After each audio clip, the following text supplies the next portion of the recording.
If you want to absolutely guarantee that you will fail your next major goal, I'm going to tell you exactly what you need to do. Oh, setting them up for failure right out of the gate. I like it. Right. Well, you need to follow like the most common piece of self-help advice on the planet. Let me guess. Visualizing the finish line. Exactly. You close your eyes and you vividly visualize yourself crossing that finish line. Picture the perfect outcome. The applause, the flawless English you're speaking, the finished novel. Yeah, you really feel that success. Because according to the neuroscientists and behavioral psychologists we are studying today, that exact mental exercise is, well, it's actively destroying your drive. It is a stunning paradox, isn't it? I mean, we are culturally conditioned to believe that dreaming about the finish line is the fuel that gets us there. We hear it everywhere. We do. But neurological imaging tells a completely different, almost tragic story. Right. By visualizing the final triumphant outcome, you are accidentally tricking your own brain into believing you have already achieved it. Which means your brain just stops trying, right? Exactly. It shuts down the engine before you have even taken the first step. And that right there, that counterintuitive reality, is exactly why we are diving into this material today. It's a huge topic. It really is. We have a massive stack of research sitting here, peer-reviewed studies, neurobiological frameworks, behavioral science, all aimed at dissecting the actual mechanical truth of human motivation. Not just the fluffy stuff. Right, none of the fluffy stuff. The mission of this deep dive is to figure out how to maintain consistency, especially in those days when the feeling of excitement has just completely evaporated. Because, and we need to be clear about this, that feeling always evaporates. It is a biological inevitability. Yeah, and I want you, the listener, to think back to a time when you set a new goal. We've all been there. Oh, absolutely. Maybe it was learning the English you're practicing right now, or, I don't know, a new fitness routine. The classic New Year's resolution. Right. On day one, you feel this massive, unstoppable wave of energy. You buy the expensive notebooks, you download all the tracking apps. You're completely locked in. Exactly. Okay. But fast forward to day 8. The notebooks are closed. The apps are sending notifications that you just, angrily swipe away. The guilt sets in. It really does. Yeah. I call this the universal crash. And historically, when I hit that crash, I immediately turn inward. You blame yourself. Totally. I think, well, I am lazy. I am broken. Just don't have what it takes. And that internal blame is the default human response. We assume motivation is a personality trait. Or like a moral failing if you don't have it. Yes, or we treat it like a fleeting emotion like joy or anger. Yeah. But scientifically, that is a fundamental misunderstanding of what is happening in your body. So how should we be looking at it? Well, if we want to solve this, we have to completely redefine the word. In the realm of psychology, motivation is not a feeling. Okay. It is a complex physical and neurological system. It is the internal architecture that initiates, guides, and sustains your behavior. So it's less about waiting for a lightning strike of inspiration and more about, I guess, understanding the mechanics of an engine. Precisely. It is mechanical. And honestly, this is incredibly liberating. How so? Because when you wake up on day 8 and you do not feel the excitement anymore, nothing is actually broken. The system is just doing what it does. Exactly. The system is functioning exactly as evolution designed it to. You were never meant to operate at a 10 out of 10 emotional intensity forever. That would be exhausting. It would kill you. The initial burst of excitement is just the starter motor. It gets the engine turning. But you cannot drive a car across the country on just the starter motor. You can't. You have to transition to the actual engine. Okay, that takes a massive weight off my shoulders. Right. Yeah. If the crash is normal, then the question becomes, well, what is the actual engine? How do we build it? And that brings us to the first major piece of our research. Yes. Looking at the sources, the scientists draw a very hard line between two totally different types of fuel you can put in this engine. Yes, this is the foundational division in all motivation research. Intrinsic versus extrinsic drive. I feel like we hear these terms a lot, but maybe don't fully get the depth of them. Sure. Well, the distinction is entirely about the source of the reward. Intrinsic motivation means the behavior itself is the reward. Like doing it just for the love of it. Exactly. You are reading a book because the story fascinates you. You are playing a sport because the physical movement feels deeply satisfying to your body. The joy is literally baked into the action. Right. And then you have extrinsic motivation, which is doing something for a completely detached external reason. Doing a job you hate just to get the paycheck on Friday. Yes. Or studying a language you don't care about just because your parents are forcing you to pass a proficiency exam. You are chasing a carrot or you're running from a stick. Exactly. And for decades, the scientific community believed that you could just combine these two to get maximum output. Like stacking them on top of each other. Right. We thought if someone already likes painting, so they have intrinsic drive, and then you start paying them a lot of money for their paintings, which is extrinsic drive, they will just be doubly motivated, right? And that makes logical sense. More fuel, faster car. But the human brain does not work like simple addition.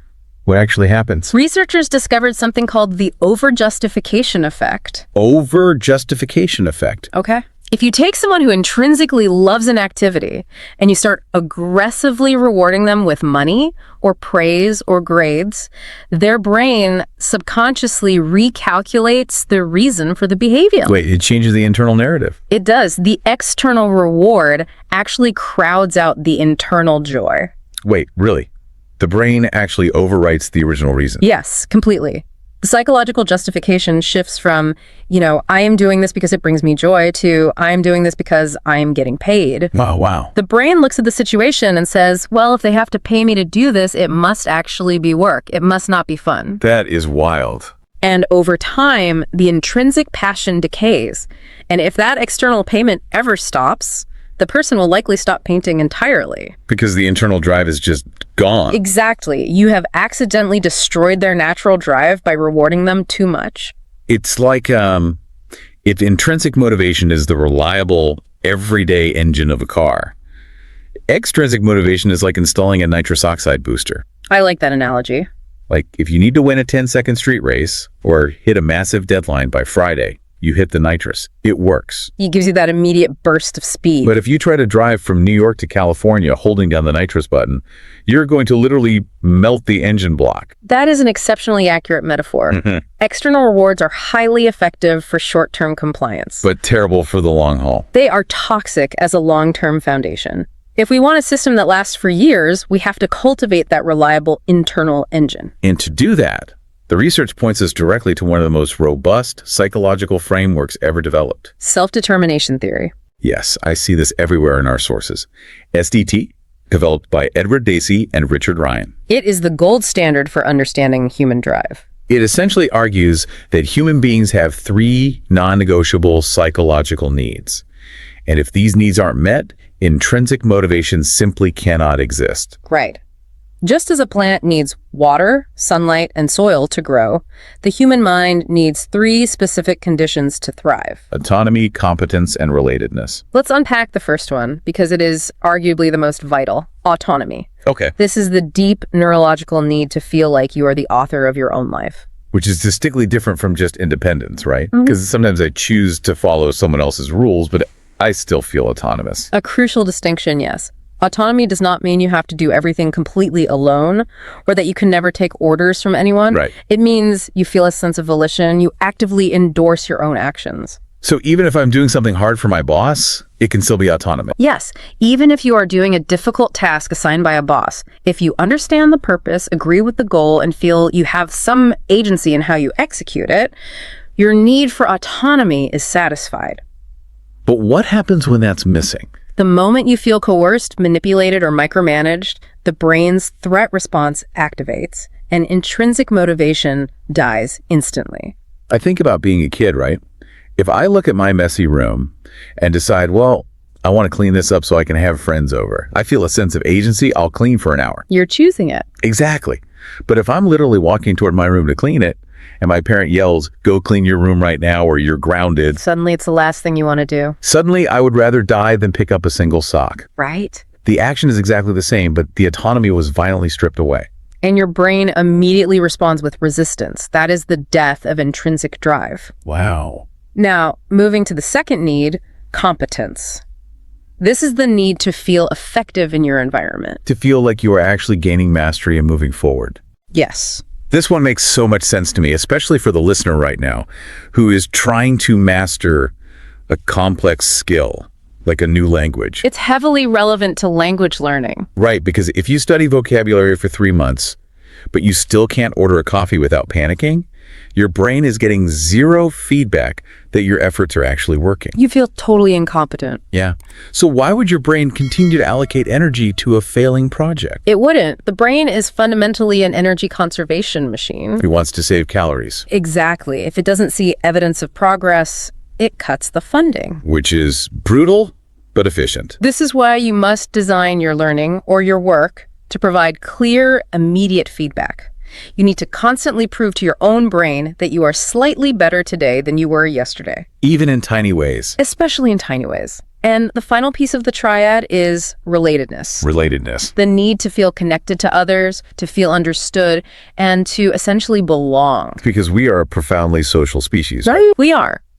Even the most solitary pursuits are deeply influenced by our connection to others. So if I'm learning a language alone in my room, If you are learning it in total isolation, with no intention of ever communicating with another human being, the motivation will eventually wither. we need to feel that our growth matters to a broader community. Or at the very least, that we are sharing the struggle with peers who understand us. So autonomy, competence, relatedness. You need all three. All three working together. If you have control and connection, but you feel like a failure, the engine stutters. Yes. If you are highly competent and connected, but you are being micromanaged, the engine breaks. You have to constantly audit your life for these three needs. Exactly.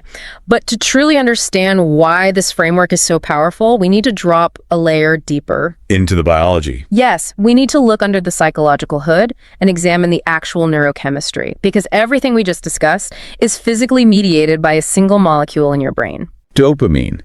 Now, I have to stop you here, because I think the popular understanding of dopamine is completely wrong. It is wildly misunderstood. I always thought dopamine was the happiness chemical, like the reward you get when you eat a piece of chocolate or when someone likes your photo on social media. The feeling of satisfaction. That is the most pervasive neurobiological myth in modern culture. Really, the media frames dopamine as the pleasure molecule constantly. They do, but neuroscientists like Robert Sapolsky and Andrew Huberman have conclusively proven that dopamine is not about the reward. Then what is it about? Dopamine is the chemical of anticipation. It is the neurological mechanism of craving, pursuit, and desire. Wait, so it doesn't spike when you actually get the thing you want? In many cases, it drops the moment you get it. Are you serious? Think about the classic animal studies. You put a rat in a maze. You teach the rat that if a light turns on, there's cheese at the end of the maze. Okay, standard experiment. When the light turns on, the rat's dopamine levels absolutely skyrocket. Before it even moves. Exactly. That massive chemical spike is what physically forces the rat to run down the corridor. But when the rat finally eats the cheese. The dopamine baseline drops back down. Wow. The job of dopamine is to motivate the effort required to survive, not to make you feel warm and fuzzy afterward. This completely explains the arrival fallacy. Yes. I have experienced this so many times. You work for an entire year to get a promotion at work. You hustle, you stay late, you feel incredibly driven. They're full of dopamine. Right. You finally get the email saying you got the job, you feel a 5-minute rush, and then this strange, hollow emptiness. You think, is this it? Yes, the arrival fallacy. You thought the finish line would bring permanent joy. But biologically, the dopamine was attached to the chase. Once the chase is over, the fuel shuts off. That is a profound realization for our listener. The process of working toward a goal is biologically designed to be more energizing than the actual achievement of it. If you only care about the finish line, you're going to be chronically disappointed. Okay, so dopamine is the fuel for the pursuit. But here is the problem. You can't just be in a state of high dopamine pursuit every second of the day. No, eventually the pursuit gets exhausting, the novelty wears off, and the dopamine drops. And when the dopamine drops, we usually try to force ourselves to keep going using sheer willpower. Which is a very dangerous strategy. And our sources have a lot to say about this. Willpower is heavily debated in the scientific community, specifically around a concept called ego depletion. Ego depletion. For a long time, the dominant theory was that willpower is literally like a battery. That every time you resist a temptation, you drain a physical reservoir of energy in your brain. Some even linked it directly to blood glucose levels, right? You did, yes. The battery metaphor. I use it all the time. Like, my battery's empty, so I'm going to eat this entire pizza tonight. It's a convenient excuse. It is. But I've got to push back on this because it doesn't entirely hold up to reality. Let's hear it. If willpower is just a battery that strictly depletes, how do you explain a marathon runner who literally collapses at mile 20 because they have zero energy left, but then they see their family cheering and suddenly they sprint the last 6 miles? Or a mother who is exhausted but finds the strength to stay up all night with a sick child. Exactly. Clearly there is a reserve tank. So is it really a battery that goes to zero, or is it something else? That is a brilliant challenge, and it cuts right to the heart of the current scientific consensus. You are exactly right. The strict battery model has been largely discarded. Sure. Willpower is not a physical tank of gas that runs completely dry. Instead, modern neuroscience views willpower as a complex resource allocation system. Resource allocation. Think of your brain not as a battery, but as an incredibly ruthless chief financial officer. A CFO in my brain. I like this. Your brain's primary job is survival, which means conserving energy. Every time you try to focus on a hard task or resist a habit, your internal CFO runs a cost-benefit analysis. Early in the day, the CFO is well rested, and it approves the funding. It says, yes, studying English is important for our long-term survival. Here is the cognitive energy. But as the day goes on, you make hundreds of decisions. You deal with stress, you suppress your temper in traffic, you navigate complex social situations. life essentially happens. Exactly. Your brain is accumulating metabolic waste, and the CFO starts to panic. Uh-oh. It looks at the budget and says, well, we have expended too much energy today. We need to conserve resources in case there is a physical emergency tonight. Because evolutionarily, we might need to run from a tiger at 9 p.m. Precisely. So when 8:00 p.m. rolls around and you sit down to study your vocabulary, the CFO looks at the energy cost and says, absolutely not. Funding denied. Wow. You don't physically lack the energy. The CFO has simply decided that the current task is not a matter of life or death, and therefore it is not worth dipping into the emergency reserves. Your brain is intentionally shutting down your willpower to protect you. That is what decision fatigue actually is. That reframes everything. When I give up and watch TV at 9:00 p.m., my brain isn't broken. My CFO is just being aggressively conservative with the budget. Yes. But this creates a massive practical problem. If I know my internal CFO is going to ruthlessly cut my willpower funding every single evening, how do I ever get anything done consistently? I can't just spawn more willpower. You don't spawn more willpower. You bypass the CFO entirely. Oh. You take the decision-making process out of the equation, and the only way to do that is by building the architecture of habits. Because habits don't require funding. Exactly. When a behavior is repeated enough times in a specific context, the neurological pathway shifts from the prefrontal cortex, which is the expensive decision-making part of the brain, Right. down into the basal ganglia, which is the brain's automatic pilot. True habits require almost zero conscious energy. So the CFO doesn't even see the transaction. Exactly. You do not use willpower to brush your teeth or to tie your shoes. It just happens. So how do we deliberately program the basal ganglia? Our sources break down the habit loop, which has 3 distinct phases. Yes. The cue, the routine, and the reward. Every single habit in your life, good or bad, follows this exact neurological loop. If you want to change your behavior, you have to dissect the loop. Let's start with the cue, the trigger. The cue is the signal that tells the basal ganglia to take over. It could be a time of day, a physical location, a specific emotional state, or even the presence of a certain person. Okay. The problem is that most people's cues are wildly vague. They say, I'm going to exercise more, That's classic. but more is not a cue. Your brain has nothing to lock onto. So we have to engineer a specific cue. The sources mention habit stacking, which sounds like a cheat code. It is deeply effective. Habit stacking means you take a brand new, fragile habit and you neurologically attach it to a habit that is already rock solid. You use the old habit as the cue for the new one. Yes. Now, I've actually tried this in the past, and I failed completely. Oh, really? Let's hear it. I read about habit stacking, and I decided my stack would be immediately after I brush my teeth at night, I will do 50 push-ups. Oh, I see the problem already. Right. I lasted exactly 2 days, and then I stopped doing the push-ups, and honestly, I almost started avoiding brushing my teeth just so I wouldn't have to face the failure. That's hilarious, but very common. Why did that fail? I had a solid cue. You failed because of a mismatch in scale and friction. You tried to stack a massive, high-friction, physically exhausting routine onto a low-friction cue that occurs right before you go to sleep, when your energy is at its absolute lowest. My CFO was not having it. Your CFO looked at the 50 push-ups and screamed, no. Habit stacking only works when the new habit is ridiculously small and low friction, at least initially. So if my stack was, after I brush my teeth, I will do exactly 2 push-ups, that might have worked. Almost certainly. 2 push-ups requires zero negotiation with your willpower. It happens fast. You establish the neurological link between the toothbrush and the floor. And once the pathway is forged, I can gradually increase the volume over months. Exactly. But the initial routine must be fictionless.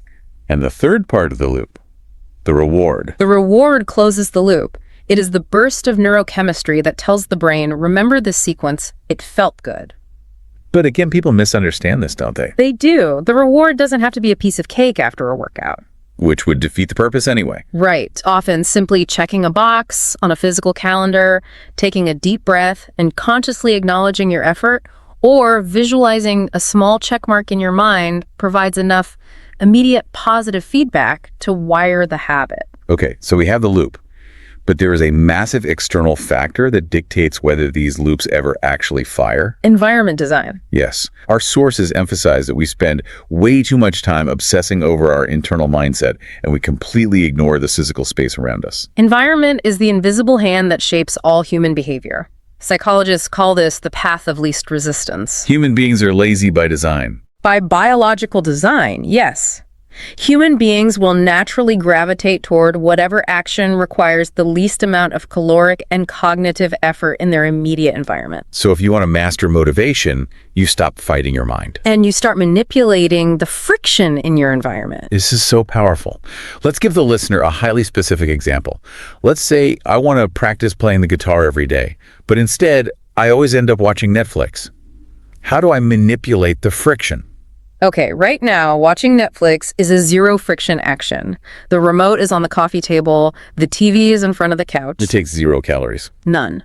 But playing the guitar is a high friction action. The guitar is probably inside its hard case, locked in a closet in the spare bedroom. Exactly. Your brain will choose Netflix every single time because it costs less energy. So I have to invert the friction. Exactly. You make the good habit frictionless and the bad habit exhausting. You take the guitar out of the case and you place it on a stand directly in front of the couch in the living room.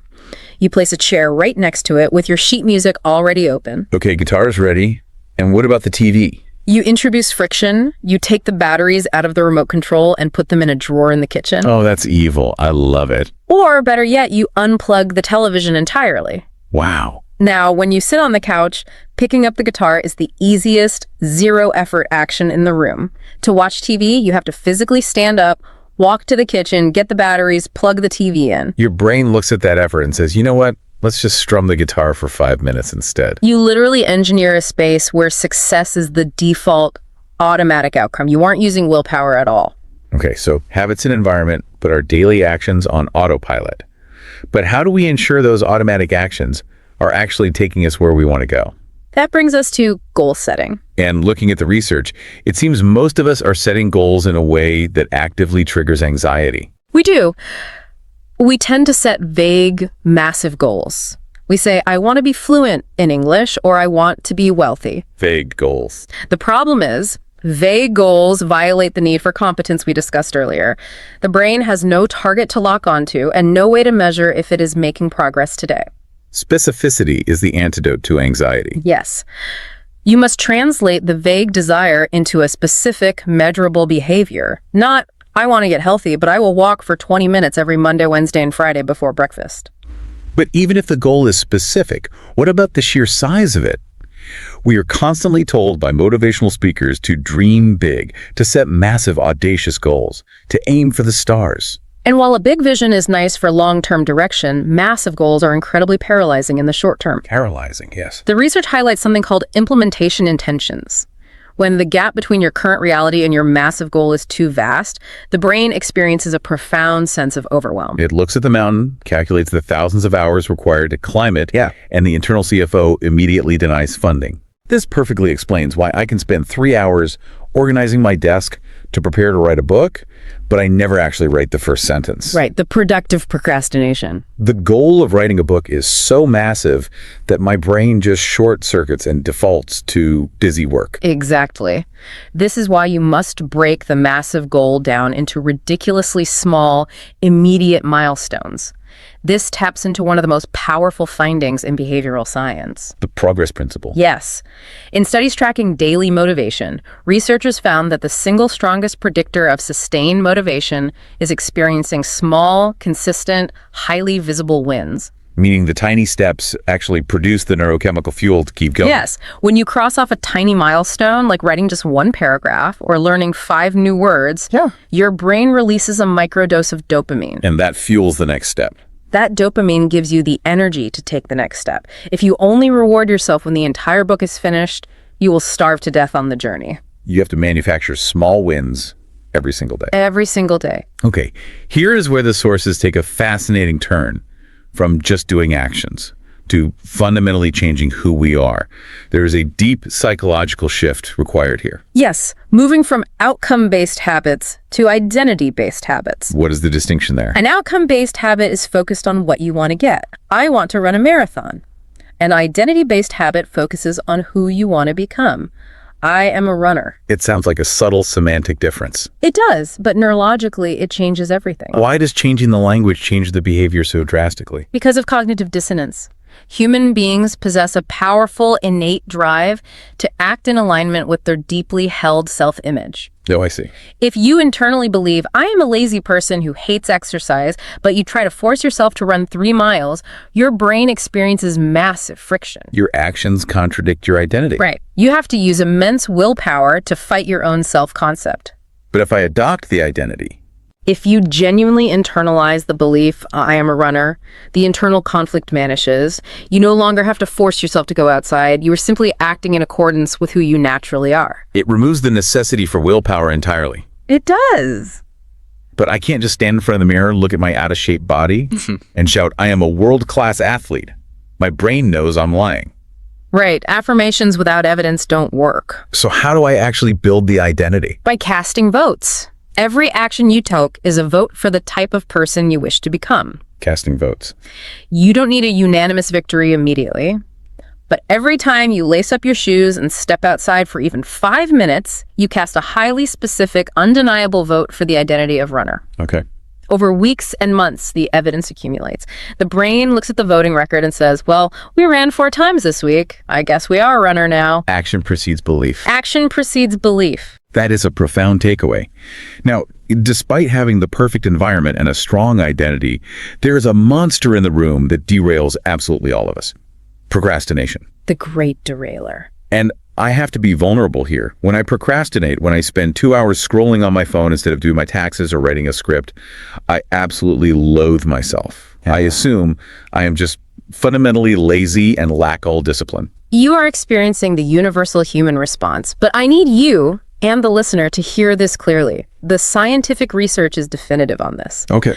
Procrastination is almost never a time management problem, and it is certainly not about laziness. Then what is it? Procrastination is a deeply flawed emotional regulation strategy. Emotional regulation. Wait, so procrastination is an emotional problem? Entirely. Think about the neurology. When you look at a task, say doing your taxes or studying a complex grammar rule, you don't just see a task, you see an emotional threat. An emotional threat. The task triggers feelings of anxiety, inadequacy, extreme boredom, or a profound fear of failure. Your amygdala, the brain's threat detection center, lights up. It literally sees the spreadsheet as a predator. Yes. And what does an animal do when faced with a predator? It cannot fight. It freezes or it flees. Exactly. Procrastination is the flight response. By delaying the task, you get an immediate, powerful wave of emotional relief. The anxiety drops. Wow. You successfully regulated your negative emotions in the short term, even though your prefrontal cortex knows logically that you are creating a massive crisis for yourself tomorrow. This is completely blowing my mind. It changes everything, doesn't it? Yes. So if procrastination is just a coping mechanism for emotional pain, then trying to force myself to just be more disciplined is like yelling at someone who is having a panic attack to just calm down. It's totally the wrong tool for the job. It makes it worse. Exactly. Yelling at yourself increases the negative emotion, which makes the amygdala fire harder, which makes you want to procrastinate even more to escape the shame. You enter a doom loop. So what is the intervention? The only effective intervention is a compassionate one. You have to lower the emotional threat level of the task. How do I negotiate with my amygdala? 2 ways. First, as we discussed with implementation intentions, you shrink the task until it is completely unthreatening. Okay. If writing a 5-page essay triggers terror, you make the goal simply opening the laptop and typing your name at the top of the page. The amygdala looks at that and says, okay, typing our name isn't dangerous. Right. And once you start, the anxiety usually dissipates. Second, you practice aggressive self-compassion when you slip up. Let's talk about slipping up, because setbacks happen. The research here shows that missing one day, skipping one workout, eating one donut has absolutely zero statistical impact on your long-term success. The physical damage of the mistake is zero. The physical damage is zero. The psychological damage, however, can be catastrophic if handled poorly. Why is that? The danger lies in how we interpret the setback. People prone to harsh self-criticism experience the what the hell effect. The what the hell effect. They think, well, I missed my study session today. I am a failure. My streak is ruined. What the hell? I might as well quit the entire program. Black and white thinking. Yes, it is fatal to consistency. Studies show that people who respond to their own failures with self-compassion, who say, I messed up today, but I was exhausted, and that is a normal human experience. I will simply try again tomorrow. They rebound infinitely faster. Shame triggers avoidance. Compassion triggers resilience. Perfectly stated. This brings up a highly practical, fascinating tool from the research regarding how we actually talk to ourselves in these moments of failure or overwhelm. It's called distanced self-talk. Yes, a very clever technique. What is the mechanism here? It is a brilliant linguistic hack that alters how your brain processes stress. Distant self-talk involves referring to yourself using your own name or the pronoun you instead of using I when you're facing a difficult situation. So instead of thinking, I am totally overwhelmed, I can't do this, I would think, You would consciously shift the internal dialogue to say, you are overwhelmed right now, but you have handled difficult things before. You just need to take a breath. or like, Sarah, this is a hard chapter, but you can figure it out. Exactly. It sounds almost too simple. Does changing one pronoun actually change the neurobiology of motivation? It does. Neurological imaging shows that when we use I, the brain's default mode network is highly active, immersing us deeply in the emotional panic and rumination of the moment. We are trapped inside the storm. But when we use you, or our own name, it creates a phenomenon called cognitive diffusion. Cognitive diffusion. It forces a slight psychological distance, mimicking the neural pathways we use when we give advice to a friend. And we are always vastly more rational, kind, and strategic when we are advising a friend than when we are judging ourselves. Exactly. You literally trick your brain into treating yourself with the wisdom and patience you would offer a loved one. The anxiety drops, and the prefrontal cortex comes back online, allowing you to re-engage with the task. I love that. You can handle this. Okay, so we've learned how to overcome the emotional hurdle to start. But once we are actually doing the work, how do we protect our energy so we don't crash halfway through? This leads us perfectly into the science of focus and energy management. And we have to begin by destroying the great modern delusion, multitasking. It truly is a delusion. We live in a society that praises people who can juggle 10 things at once. Oh yeah, job descriptions demand it. They do, but cognitive science is completely unambiguous on this point. The human brain is physiologically incapable of processing two complex, attention-demanding tasks simultaneously. But it feels like I'm doing it. I can listen to a podcast and answer emails at the same time. You aren't doing them simultaneously. You are engaging in rapid task switching. Rapid task switching. Your brain is aggressively spotlighting one task, turning that spotlight off, turning it on the second task, and then jumping back again fractions of a second at a time. And this process is incredibly metabolically expensive, right? The sources mention a switching cost. What is happening physically when I switch? Every single time you shift your attention, even just glancing at a text message for 2 seconds while reading a complex report, your brain has to disengage from the current neural network. Okay. It activates a different network to process the text and then tries to reactivate the original network to get back to the report. Not only do you lose time in the transition, but you leave behind attentional residue. Attentional residue, what does that mean? A part of your brain is still unconsciously thinking about the text message while you try to read the report. Oh, wow. So I'm never actually giving 100% of my brain to the main task if I'm constantly checking other things. Never. I'm operating at 70%, 60% bleeding cognitive energy until I'm exhausted by noon. Exactly. The switching cost destroys deep focus and accelerates decision fatigue. The only antidote to this is what researcher Cal Newport calls deep work. Let's define deep work. How do we structure it? Deep work requires ruthless environmental control. It means committing to a specific block of time, say 45 to 90 minutes, where you are entirely single-tasking. Just one thing. The phone is physically in another room. All computer notifications are disabled. Only one browser tab is open. You immerse yourself entirely in the cognitive challenge. And the timing of these deep work blocks shouldn't be random, right? The research highlights the critical importance of chronotypes. Yes, your chronotype is your natural biological circadian rhythm. Right. We all have peaks and valleys in our core body temperature and hormone levels throughout the day, which dictate our cognitive alertness.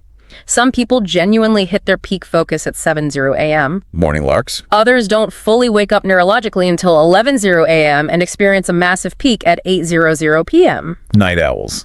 Which means the traditional 9-to-5 corporate structure is actively working against the biology of roughly half the population. Sadly, yes. If I'm a night owl and I try to do my most difficult, brain-melting deep work at 8:30 in the morning, I am fighting a biological headwind. You are.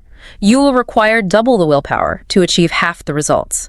To master your motivation, you must ruthlessly audit your own energy levels. Find out when you're actually awake. Identify your 2-hour peak window and fiercely protect that time for your most difficult intrinsic goals. Do not waste your peak biological window answering low-value emails. Work with the biology, not against it. Exactly. And this leads directly to the most misunderstood and often most stigmatized aspect of the entire motivation equation. Rest. Rest. We exist in this pervasive hustle culture that tells us that sleep is a luxury for the weak, that if you aren't grinding 24/7, you don't care enough, and that taking a break is just a polite word for quitting. I want to use the science to tear that toxic narrative apart. Please do. Hustle culture is biologically illiterate. I will state this as firmly as the neurological data allows. Genuine rest is not the opposite of productivity. It is a fundamental, non-negotiable prerequisite for it. Break down the biology of that. What happens when we refuse to rest? When you engage in deep cognitive work, your brain generates metabolic byproducts.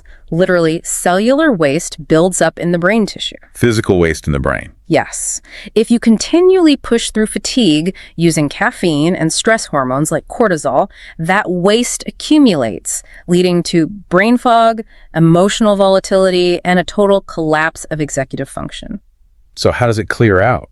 It is only during true rest, specifically deep sleep, but also periods of complete mental disengagement, like taking a walk without your phone, that the brain's glymphatic system activates and literally washes the toxic waste out of the neural tissue. So resting is literally cleaning the engine. Yes. If you don't rest, you are forcing the brain to operate while suffocating in its own exhaust. Precisely. And if you refuse to do the maintenance, the engine will eventually violently break down. This is the physiological reality of burnout. Let's distinguish between a normal bad day and actual burnout, because people use the word casually all the time. True.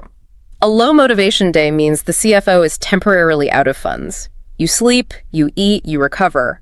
Burnout is vastly more dangerous. What defines burnout? It is a state of chronic, systemic exhaustion, accompanied by deep emotional cynicism and a feeling of complete ineffectiveness. Wow. Burnout happens when you use extrinsic motivation and sheer willpower to override your biological need for rest for months or years on end. The brain finally overrides your conscious control and shuts the entire system down to prevent catastrophic physical damage. Wow. So prioritizing 8 hours of sleep, scheduling actual weekends where you do not check email, taking a 15-minute walk, these are not signs of weakness. Not at all. They are the advanced strategies of a high performer who is playing a decade-long game rather than a week-long sprint. Absolutely. Rest is the ultimate performance enhancer. Okay, we have spent a lot of time inside the individual brain, but we don't exist in a vacuum. Let's zoom out and look at the external forces.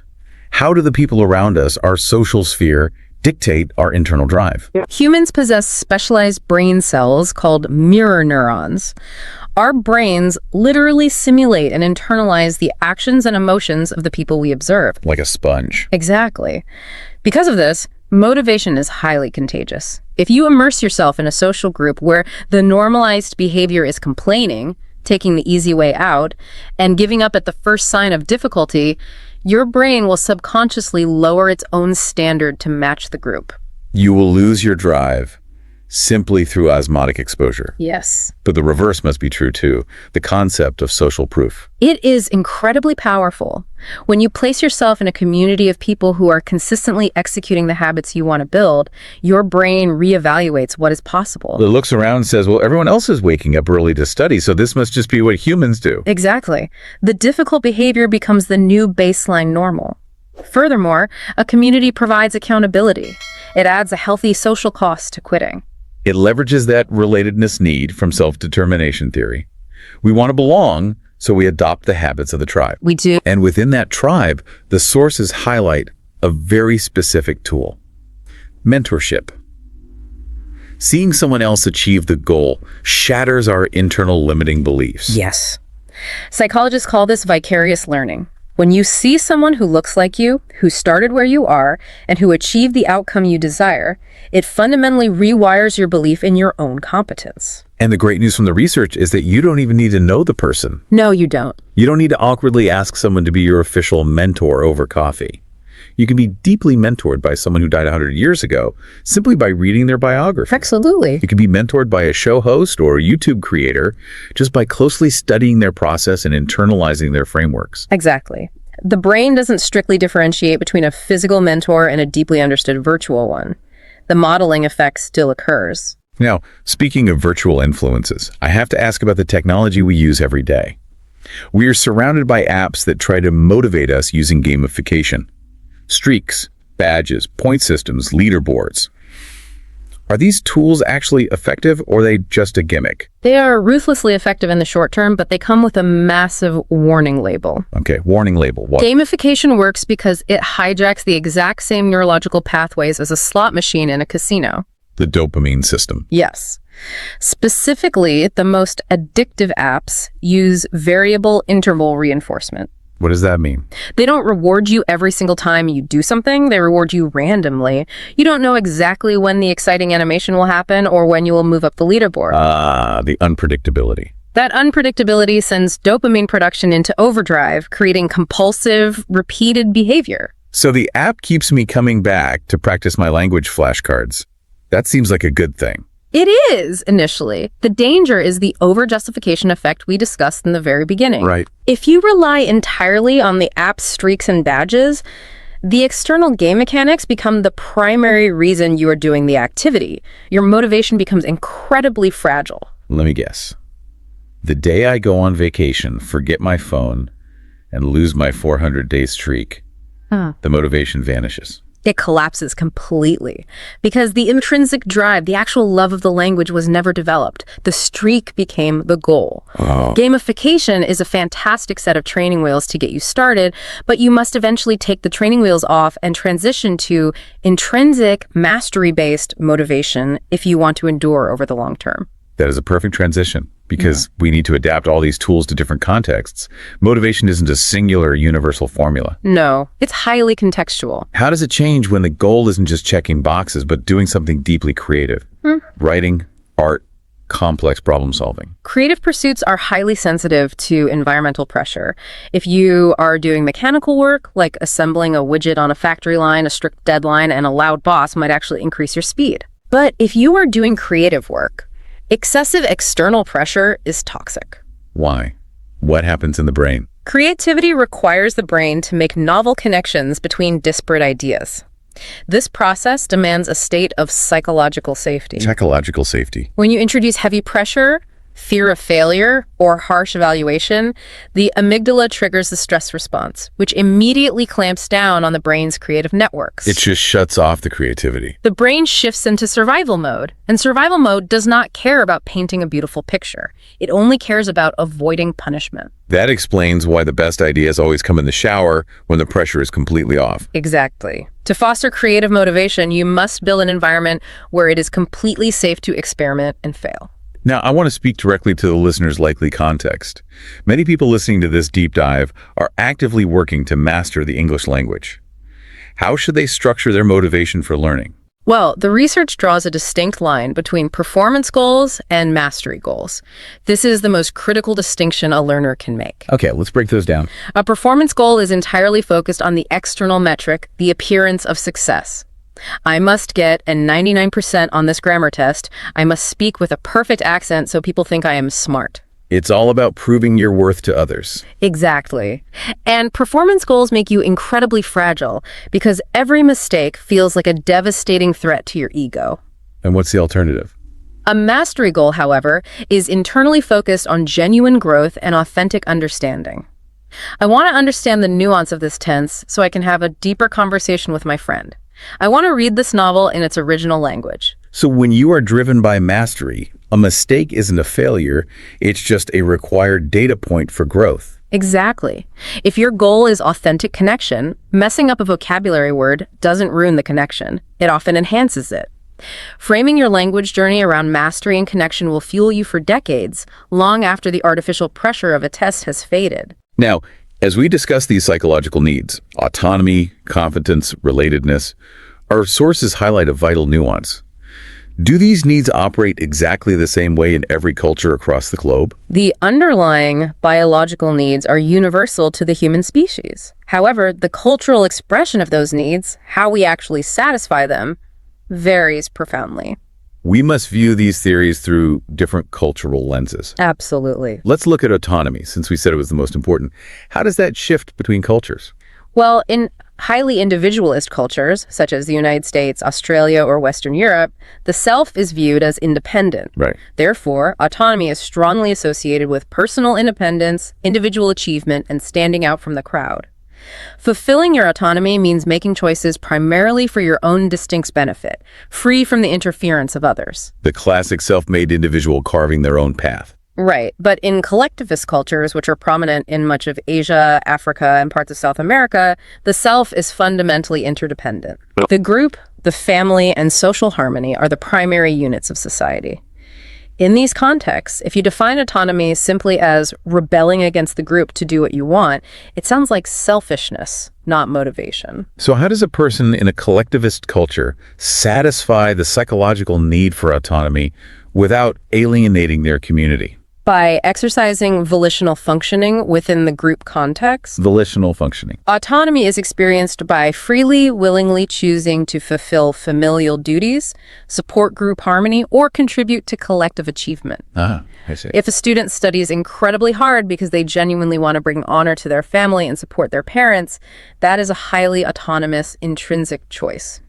The need for agency is identical, but the culturally appropriate target of that agency is the collective rather than the individual. That is a brilliant nuance. It reminds us that there are many different valid expressions of these core human needs. Very true. Now, regardless of cultural background, there is one universal trap that paralyzes almost everyone. Just one. Well, a big one. The moment right before you start. The goal is so big, the path is so confusing that you feel totally overwhelmed. You don't know the first step, so you just wait. The paralysis of analysis. We suffer from the illusion that we need perfect clarity before we can take action. We think, once I figure out the perfect workout routine, the perfect diet plan, and the perfect schedule, then I will feel motivated to start. But the research completely flips that script. It does. The behavioral reality is that action precedes clarity. Action is the mechanism that creates clarity. I want to highlight that. We wait for clarity to tell us what to do, but taking action is what actually generates the clarity. Precisely. If you are paralyzed by a massive, confusing goal, sitting on the couch thinking about it will only generate more anxiety and confusion. You cannot outthink a complex problem. You have to interact with it. The solution is behavioral activation. Yeah. You take one highly specific, ridiculously small 10-minute action. If you don't know how to write a novel, just write one terrible paragraph. Yeah. Yes. The simple physical act of engaging with the material cuts through the mental fog. It creates a tiny spark of momentum, and most importantly, it gives you immediate real-world feedback. You write the terrible paragraph, and suddenly you realize, oh, I know what the next sentence should be. Exactly. You don't need a master plan to master your motivation. You just need to take one specific 10-minute action today and let the clarity follow. Force the clarity through action. I love that. Okay, as we move into the final sections of our deep dive, we enter the realm of advanced mindset shifts.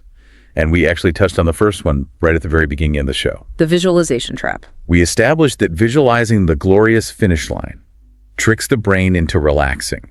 But we can't just operate with zero vision of the future. So what is the correct way to visualize? You utilize a technique called process visualization, or what researcher Gabriel Oettingen called mental contrasting with implementation intentions. Mental contrasting. What does that look like? Instead of vividly imagining the summit of the mountain and the feeling of victory, you intensely visualize the specific, difficult steps of the climb.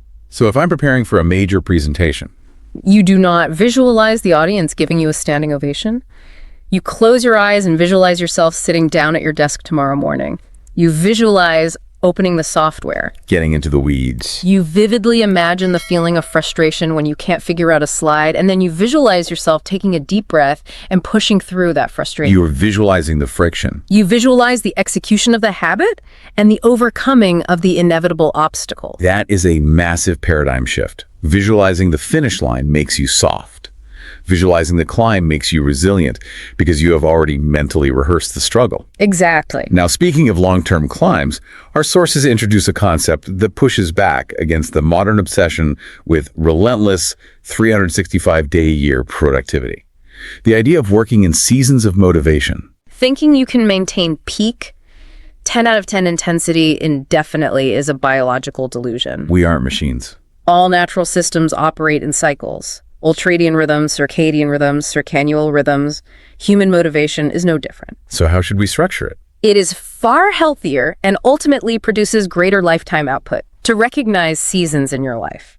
Like a professional athlete, they have a preseason, an intense competitive season, and a designated off-season for recovery. Exactly. You might have a 3-month season of intense, focused effort where launching a business or passing an exam is your absolute priority. Okay. But that must consciously be followed by a season of maintenance, a period where the intensity dials back, you prioritize rest, and you focus your energy on relationships or health. If you try to stay in the intense season forever, the system will break. It absolutely will. But what happens when life forces a season change on you abruptly? The sources discuss navigating life transitions. Getting fired, moving to a new city, going through a breakup, having a child. Huge life events. These massive events usually shatter all of our carefully constructed habits and routines. It feels like a catastrophic setback for our goals. It feels like a setback, but behavioral scientists view major disruptions through the lens of the habit discontinuity hypothesis. Habit discontinuity hypothesis. It frames a disruption as a rare golden window of opportunity. Yes, your good routines are destroyed, but this also means your deeply ingrained, terrible habits are suddenly uprooted. Oh, wow, because the physical cues are gone. Precisely. If you move to a new apartment, the couch isn't in the same place, the TV isn't in the same place, the environmental triggers for your bad habits no longer exist. The defaults of your life are broken. This provides a brief, incredibly powerful window to consciously, intentionally rebuild an entirely new architecture of habits from scratch without having to fight against years of old neurological wiring. A disruption is not a failure. It is a blank slate. It is. So if you just moved or started a new job, don't mourn your old routine. Take advantage of the chaos to build the ideal environment you've always wanted, right from day one. Use the chaos. Okay, before we bring this all together into a final synthesis, we need to bust one last pervasive myth and clarify our values. We have to tackle the passion myth. The passion myth is perhaps the most deeply harmful cultural narrative we have about work and goals. It's everywhere. It is the romantic belief that if you truly love something, if you have found your true passion, you will never have to force yourself to do it. Every moment will be joyful, effortless flow. Right. Find what you love and you'll never work a day in your life. It is a complete fabrication. Even the most deeply meaningful, intrinsically motivated pursuits involve tedious, difficult, deeply frustrating days. Even for the pros. A world-class musician who lives for performance still experiences days where practicing scales feels like torture. A devoted parent who deeply loves their child still experiences moments of profound exhaustion and irritation. So if I'm learning a language, and I genuinely want to learn it, but today I feel incredibly bored by the grammar, it doesn't mean I lack passion. It just means I'm a human being doing hard work. Exactly. Genuine passion does not eliminate friction. It simply provides a deep enough why to make the friction worth enduring. Passion and structure are not enemies, they're partners. Passion provides the long-term direction, but the rigid structure of habits and environment is what actually carries you through the tedious Tuesday mornings when the passion is quiet. Which brings us to values clarification. If we're going to build this elaborate system of habits and environments, we better be absolutely sure that the goal we are chasing is genuinely ours and not just something society or our parents programmed us to want. How do we test that? To separate your authentic values from external, extrinsic expectations, researchers suggest a highly revealing thought experiment. I love thought experiments. What is it? You look at your primary goal and you ask yourself this question: would I still pursue this goal? Would I still do this agonizing daily work if absolutely no one else in the world ever knew about it? Oh, let that sink in. If no one could see it.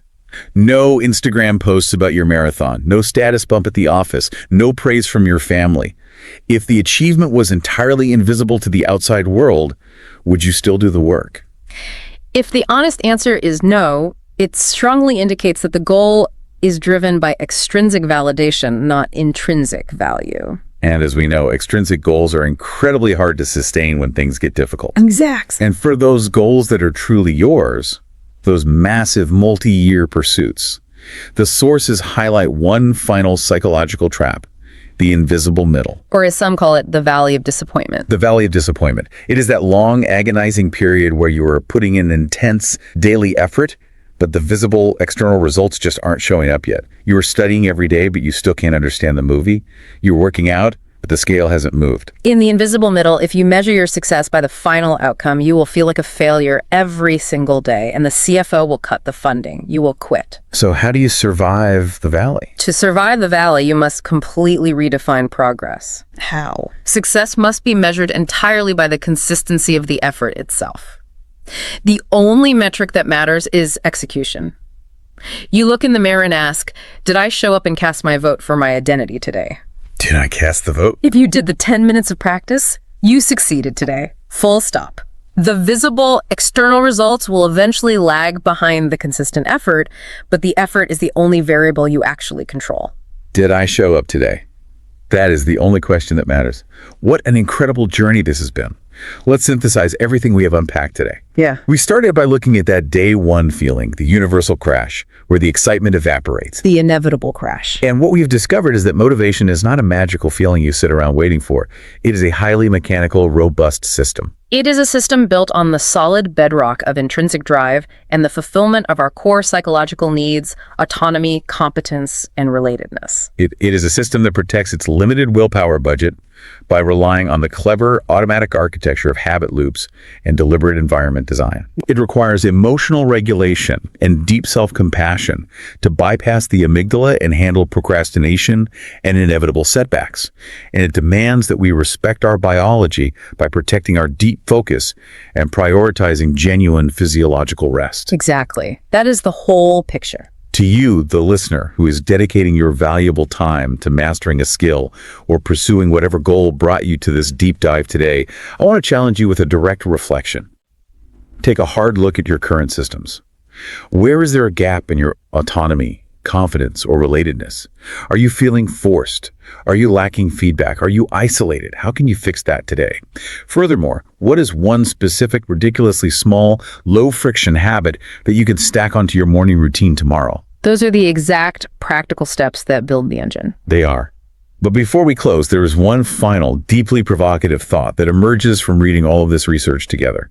It wasn't explicitly stated as a heading in our sources, but it casts a massive, undeniable shadow over everything we've discussed today. It is the ultimate question of agency in the modern world. We have spent this entire conversation establishing a fundamental scientific truth. Our environment shapes our habits shape our identity, and the path of least resistance dictates our behavior. But I want you to look around you today. Look at the phone in your hand. Look at the apps on your screen. Look at your digital workspace. Modern environment. Yes. Who is currently designing the environment you live in? Are you intentionally, fiercely designing it to support your mastery and your intrinsic values? Or have you unknowingly surrendered the architecture of your environment to technology companies, social media platforms, and algorithms that are specifically engineered using variable rewards and dopamine manipulation to hijack your attention for their profit? That is a chilling realization. Who actually owns the friction in your life? Exactly. If you want to truly master your motivation and become the person you wish to be, you cannot just fight a daily exhausting war of willpower against a world designed to distract you. You will lose. You must first reclaim the architecture of your own physical and digital world.